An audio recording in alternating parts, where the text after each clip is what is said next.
Nous allons consacrer l'émission de ce matin à analyser le chaos haïtien. Et si vous suivez le titre déjà de l'émission, c'est Haïti, le chaos planifié et les pseudo-solutions de l'ONU.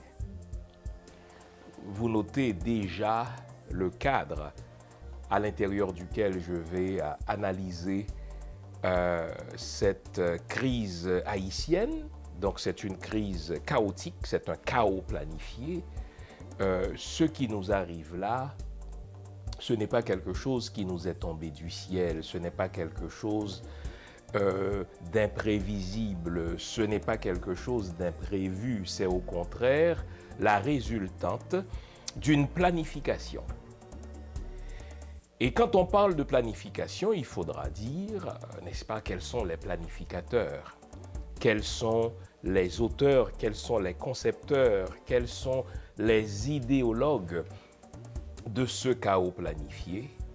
Et depuis qu'on patauge dans ce chaos, qui remonte quand même à 2003, eh bien, quelles sont les solutions qui ont été proposées et surtout, quelles sont les pseudo-solutions mises de l'avant par l'Organisation des Nations Unies. Quand on dit l'Organisation des Nations Unies, c'est jamais tous les pays membres, c'est toujours les mêmes nations malveillantes qui se considèrent maîtresses du monde et qui font la leçon à des pays de nègres. C'est essentiellement de cela qu'il s'agit. Si l'on va analyser en profondeur le chaos haïtien, j'aurais pu, à quelques éléments près, prendre la même grille d'analyse et l'appliquer sur des pays africains. Ce qui change, au fait, c'est le nom des tuteurs. Dans les pays africains francophones, ça va être la France. Dans les pays, n'est-ce pas, des Antilles, ça va être parfois la France, d'autres fois les États-Unis. Et dans le cas d'Haïti, nous avons une espèce de junte malveillante, à la tête de laquelle, depuis 2003, trône le Canada. Ne nous trompons pas, hein. Le Canada, c'est un malveillant insoupçonné. C'est le genre d'assassin qui vous tue avec le sourire. Quand les États-Unis vous assassinent, quand la France vous assassine, eh bien ces deux pays-là, ils le font avec l'arrogance qu'on leur connaît.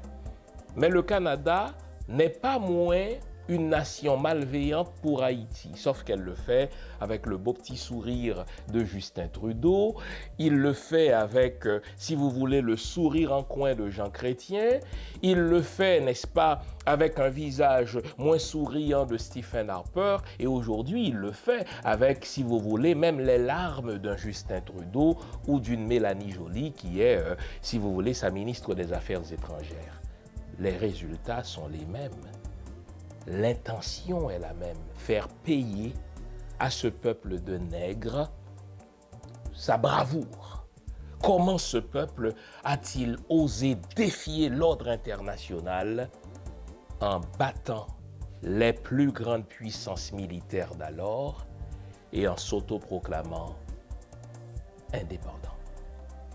Nous allons donc analyser ce chaos comme un chaos planifié. Planifié par qui, me demanderez-vous avec raison, on le verra. Planifié à quelle fin, cela aussi, on le verra. Et surtout, nous allons regarder les pseudo-solutions des Nations Unies. Et comme vous le savez, il y a toujours un que faire dans mes émissions. Vers la fin de l'émission, on s'intéressera aussi au que faire.